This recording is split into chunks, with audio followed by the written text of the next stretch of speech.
so much of her clan, Katherine Jackson has shunned the spotlight, even as she supported Michael and his siblings singing, dancing, and even moonwalking to greater and greater fame.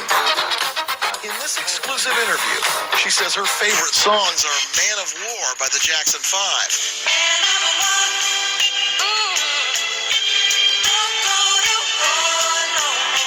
I love the message. It says, don't go to war no more. Study peace, because peace is all we need.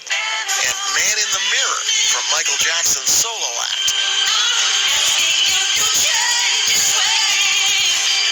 Katherine went to every concert she could. My favorite concerts of Michael's, all of them, I never got tired of seeing it over and over and over again because I thought they were just that great. Her favorite tour, she says now, was the Brothers' Victory Tour in 1984. I love that one because it had all of my sons in it, all 6. She says she never played favorites among those children, but she also knew that Michael was exceptionally talented and at the same time committed to his talent.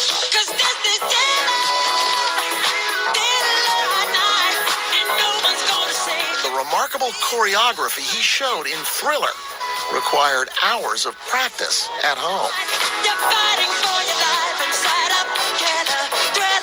Every Sunday, he would go upstairs we had another room up over the garage, and he made into a little studio for dancing and exercising. He would go up there and dance for 2 hours straight without stopping.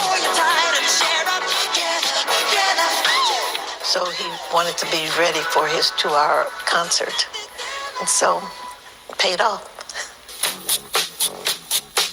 All of that preparation may have paid off the most at the 25th anniversary Motown special. Katherine was in the audience when her second youngest son changed the world of music with a new dance move. Mike was on the show with his brothers, and he did some songs with his brothers, and all the brothers left the stage. And I was surprised they were leaving him up there alone. And I was thinking, now what is he going to do? And then...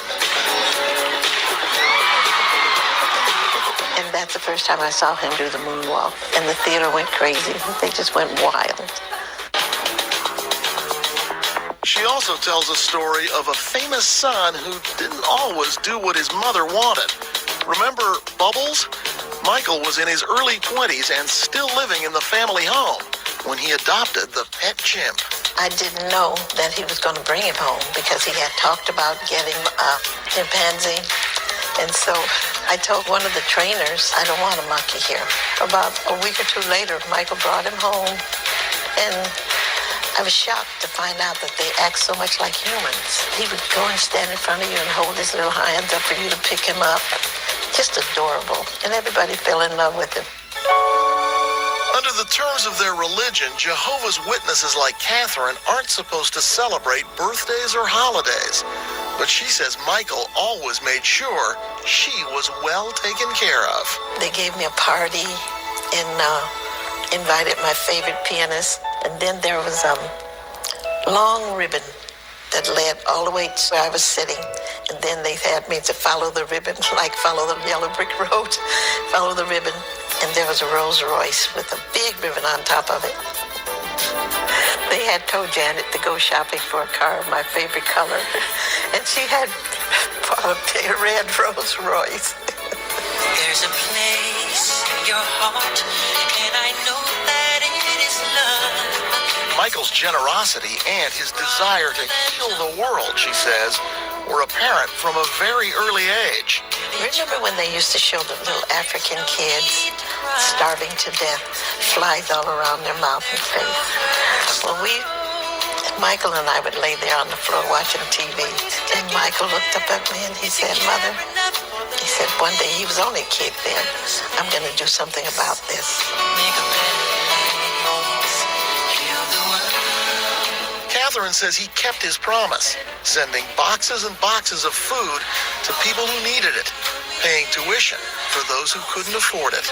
After he got old enough to manage his own money and do things, everything he did was for the children. I was very proud of him because he had remembered and he gave up until his last day. Katherine says she knows her children made sacrifices in the name of professional success. And she also says Michael, in particular, lamented the boyhood years he spent on stage.